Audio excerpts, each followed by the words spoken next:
Now then, let's go back to the story of this extraordinary tale of disinformation and fake news. The suggestion being spread out there online that the Ukraine war is a fake, that it does not exist, that it's not happening. Let's talk to Lauren Coleman, who's a Digital Trends Analyst based in the US. Lauren, good afternoon to you. Good afternoon to you as well. Thanks for having me. It's good to have you here. We're getting used to really far-fetched, wildly far-fetched bits of fake news out there on the internet. But this one, it takes the biscuit in some ways, doesn't it? The idea that the Ukraine war isn't actually happening. Well, I mean, I think, we're always going to have people, no matter what it is, the Easter Bunny, whatever, are going to be able to, create stories around, events that are obviously not true, whether it's, by mistake or misinformation that they've received, or really to put information that is out there that's wrong, right? Yeah. There's no mistake about this. And you have to wonder who on earth is putting this stuff out, and maybe just as important, who is consuming it and actually believing this stuff.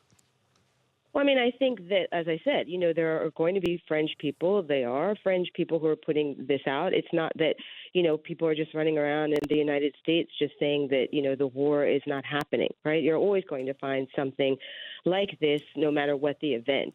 I think, though, what it does is speak to a larger kind of sentiment across the web and in life in general that, there are concerns about how budgets are being used in the United States towards the war and, just really the framing around it, different images that we see when, political leaders go to meet with President Zelensky, just kind of the way that things are shaped and pictured, right? I think that there's certainly much more question around how things are being presented and again, framed rather than, whether a war is happening or not. I think that's something that's very marginal that's been, picked up, but there's certainly, just a larger concern around this. Hopefully, right? I suppose it hopefully goes without saying that most people don't hold such wildly far-fetched views as this, but they're out there. I mean, the COVID story and the recent intelligence report from the USA, where there's it is thought, with what was described as, I think, low confidence, but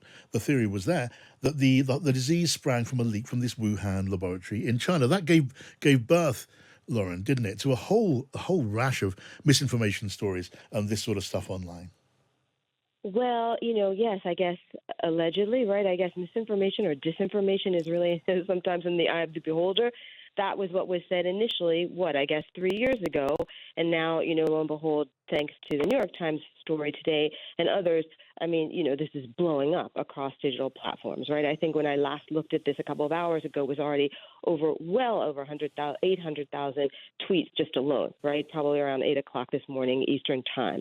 So, I think you have these kinds of situations where you have the trust of the public that is really being examined at this point, right? I think that, there's this narrative that, trust is being eroded. It's not being eroded. Really, the key thing to understand, I think, is that it's shifting, right? Because we do have different things and different elements that are brought up into the larger narrative, which are said to be wrong, and then later on it's right, or then it could even change, yet again, right? Well, mind you, we're talking about things which could, when it comes to the war in Ukraine and some of the wild theories, they're never going to be shown to be correct. I suppose just the extraordinary worrying thing is that they're out there. They are reaching a significant number of people.